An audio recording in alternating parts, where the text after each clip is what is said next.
O que ninguém te contou é que o episódio de 03/01/2026, quando, segundo relatos, Nicolás Maduro e sua esposa teriam sido sequestrados durante uma operação com justificativa de combate ao tráfico, encaixa-se num padrão muito mais amplo de poder, moeda e influência do que só numa ação pontual contra um indivíduo.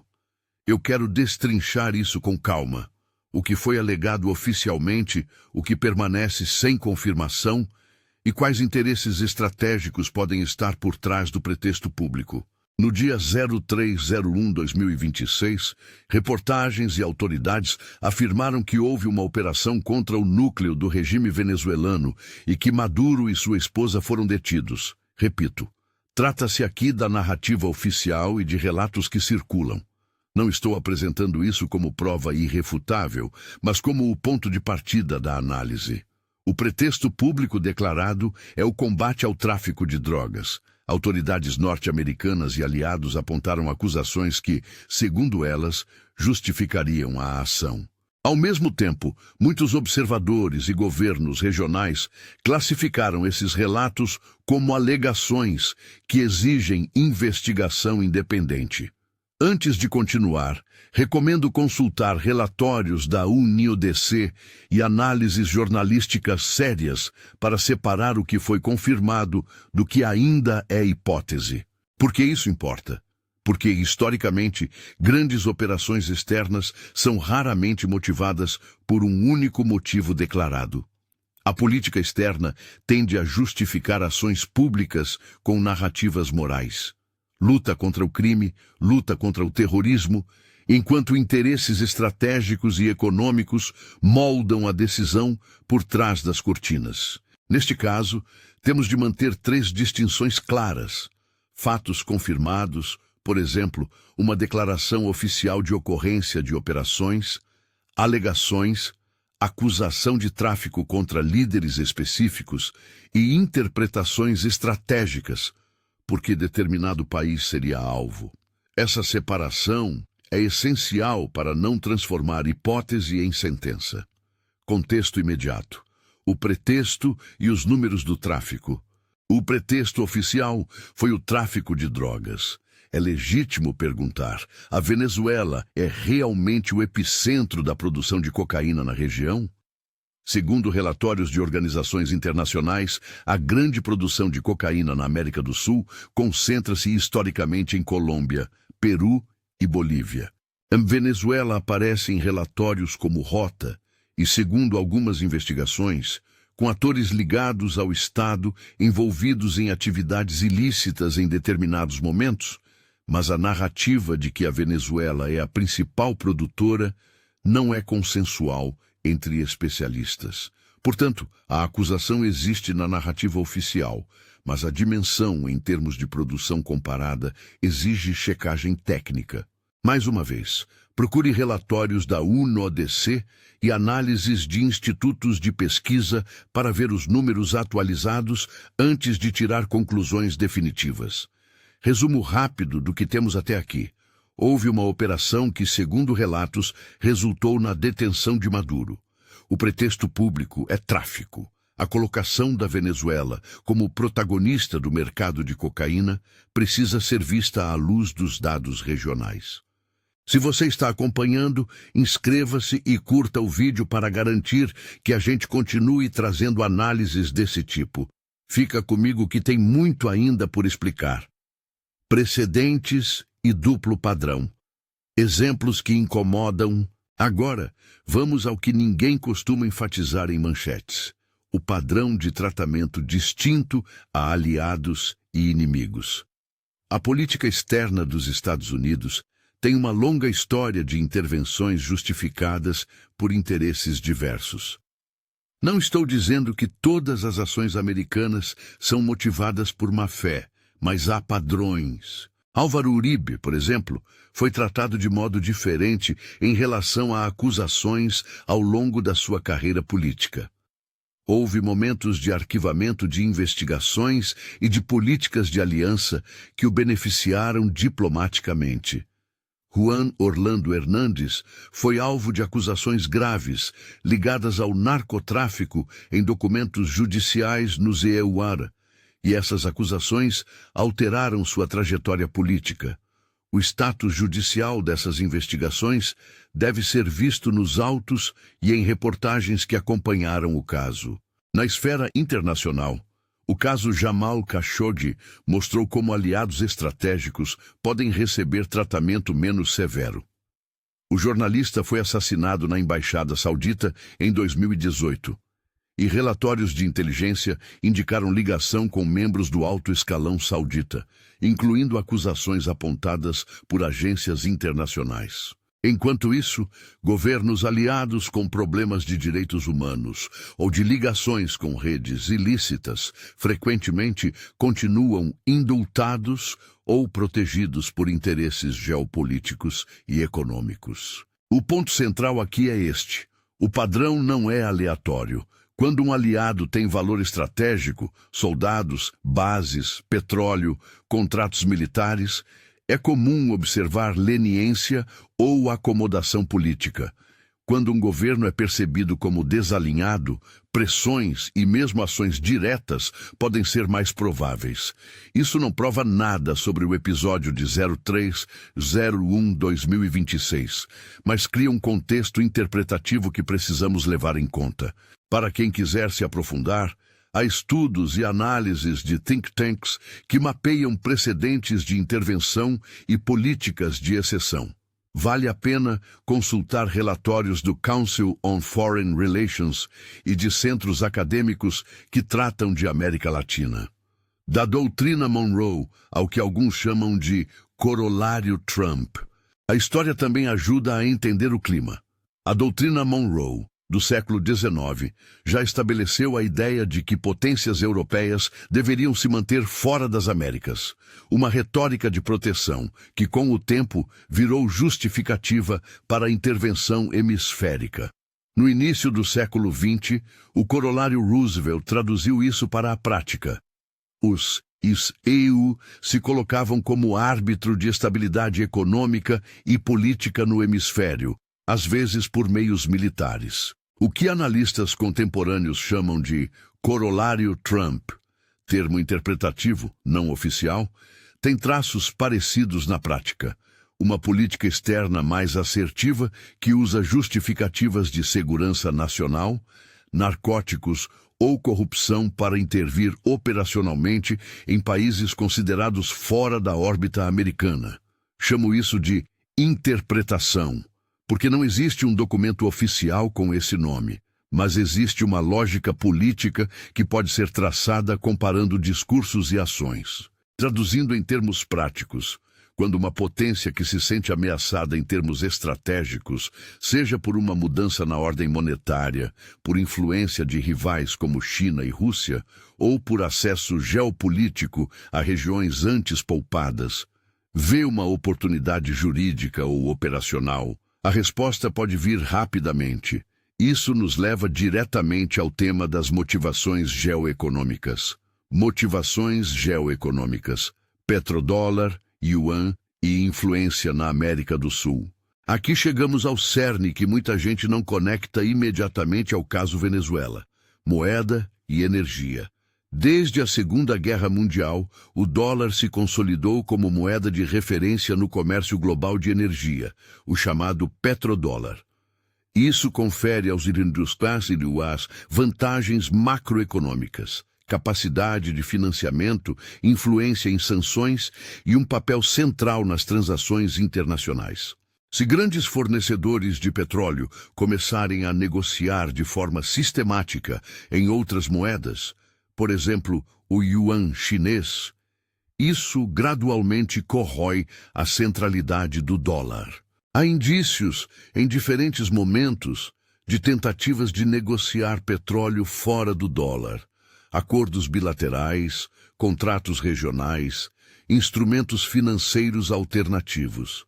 Se um país rico em petróleo na América do Sul e com capacidade de exportação der espaço para a China ou para a Rússia expandirem trocas comerciais e financeiras fora do sistema dolarizado, isso muda a matemática estratégica. A interpretação aqui é clara. Proteger o sistema do petrodólar não é apenas uma questão de economia, é uma questão de poder. Se você quer entender esse ponto com mais profundidade, leia análises sobre o comércio internacional de energia e relatórios de comércio exterior que tratam das mudanças nas moedas usadas em contratos de petróleo. Além disso, permitir que atores extra-regionais, China e Rússia especialmente, consolidem bases de influência na América do Sul, altera alinhamentos militares, logísticos e econômicos. Olhe para a presença de investimentos chineses em infraestrutura, para acordos de cooperação militar e para a diplomacia energética russa. São peças que, em conjunto, tornam certas regiões mais estratégicas. Portanto, em termos de motivação, temos ao menos 3 vetores possíveis. 1. Combate ao tráfico como justificativa pública. 2. Reduzir a influência de potências rivais. 3. Proteger privilégios econômicos atrelados ao dólar e a cadeias de suprimento favoráveis. Reforço, isso é uma análise interpretativa construída sobre padrões e evidências circunstanciais, não uma prova direta do que ocorreu em 03/01/2026. Cenários possíveis e risco de escalada. A partir daí, 3 cenários principais se apresentam, cada um com riscos diferentes. Primeiro, restauração do controle unipolar por meio de ações diretas e substituição de governos desalinhados. Nesse cenário, poderíamos ver uma série de intervenções direcionadas a países que se aproximam de China ou Rússia, com o objetivo de reverter tendências de multipolaridade. Esse caminho tem alto custo político e risco de isolamento internacional para quem age unilateralmente. Segundo, consolidação da multipolaridade por resistência regional e fortalecimento de blocos como BRICS. Se países da região e parceiros externos reagem de forma coordenada, diplomática, econômica e no plano das alianças, o resultado pode ser uma aceleração da divisão do mundo em esferas de influência concorrentes. Isso pode trazer estabilidade relativa para quem se alinha, mas também gerar fricções comerciais e tecnológicas. Terceiro, uma escalada não controlada. Confrontos indiretos que podem arrastar atores externos, transformando incidentes localizados em crises regionais. Esse é o cenário de maior risco para a segurança internacional, porque a margem de erro aumenta e decisões tomadas sob pressão podem levar a respostas desproporcionais. Qual desses cenários é mais provável? Não há certeza. O que podemos afirmar com segurança é que o precedente de uma ação direta contra um chefe de Estado na América do Sul, mesmo quando tratada como alegação pela comunidade internacional, reduz barreiras normativas. Se isso se naturaliza, reabre a porta para intervenções futuras por motivos declarados ou ocultos.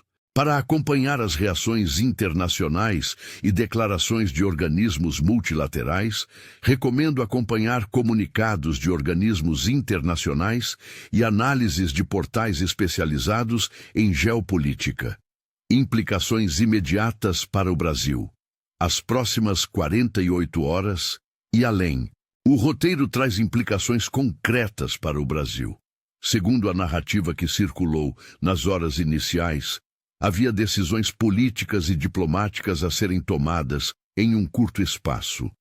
O texto que circulou falava em 48 horas de intensa pressão para posicionamentos. O que o Brasil pode fazer e o que seria prudente? Em termos práticos, há algumas alternativas. Condenar a ação e pedir investigação independente. Manter neutralidade enquanto busca informações verificáveis. Alinhar-se com parceiros como os Estados Unidos. Ou estreitar laços com parceiros alternativos. Cada escolha tem custo e benefício. Do ponto de vista econômico, Um rompimento com parceiros tradicionais pode afetar comércio e investimento. Do ponto de vista da soberania, aceitar precedentes de intervenção externa perto de nossas fronteiras é materialmente arriscado. Da mesma forma, uma resposta puramente retórica, sem ação diplomática robusta, pode ser insuficiente para proteger interesses estratégicos. Ressalto que essas são avaliações de cenário e não prescrições legais ou instruções de política pública. Para quem quiser se aprofundar sobre o impacto do episódio nas relações comerciais e energéticas, vale consultar relatórios de comércio exterior e análises de institutos econômicos que tratam de risco país e fluxos de investimento, riscos para a ordem internacional e o que está em jogo. O que está de fato em disputa não é apenas um presidente ou um regime. É a regra que regula como os estados interagem. Se um ato como o alegado em 03/01/2026 for normalizado, perde-se um padrão de proteção mínima a chefes de Estado e à soberania, que mesmo nos piores momentos funcionava como limite. Isso abre espaço para uma política externa, onde o uso da força é seletivo e condicionado às necessidades estratégicas do momento. Além disso, há um risco real de que crises regionais sirvam de pretexto para disputas globais. Simpatizantes e aliados externos podem transformar suporte diplomático em apoio material, e isso pode escalar em cadeia. A normalização desse tipo de ação também estimula nacionalismos e polarizações internas, em países vizinhos e no próprio país-alvo. Conclusão: um precedente, não uma inevitabilidade. Voltando ao título, o que ninguém te contou sobre o ataque à Venezuela e a nova ordem mundial? O que eu insisto em dizer é que esse episódio, seja ele confirmado em todos os detalhes ou não, funciona como um teste de limites. Ele nos força a ver além do pretexto oficial e a entender as camadas estratégicas por trás das narrativas. Trata-se, sobretudo, de um precedente. Se aceitarmos a justificativa pública, sem exigir investigação independente e transparência, damos a permissão tácita para que ações semelhantes sejam replicadas sob novas justificativas. Insisto, é fundamental distinguir fato de alegação e interpretação. Por isso, recomendo a leitura de relatórios de organismos internacionais, UNODC, agências de comércio e think tanks, e o acompanhamento de fontes diversas e verificadas antes de aceitar conclusões apressadas. Também é relevante acompanhar análises sobre o petrodólar e sobre contratos em moedas alternativas para entender a dimensão econômica dessa disputa. Para encerrar, não se trata apenas de simpatia ideológica por um governo ou outro. Trata-se de defender regras mínimas da convivência entre Estados e de exigir transparência quando vidas e soberania estão em jogo. O episódio de 03/01/2026, mesmo enquanto alegação em partes, é um alerta para todos nós, para a América do Sul e para o mundo, sobre como poder, moeda e segurança se entrelaçam de maneiras perigosas quando interesses estratégicos se sobrepõem à legalidade e à diplomacia. Se você quer que eu continue acompanhando e explicando os desdobramentos com análises com base em fontes, deixe seu comentário com a pergunta que você acha mais urgente sobre esse caso e se inscreva no canal para não perder as próximas atualizações. Compartilhe este vídeo com alguém que precisa entender o pano de fundo geopolítico por trás das manchetes. Obrigado por ouvir até aqui. A luta por informação de qualidade é hoje uma das melhores defesas da nossa soberania.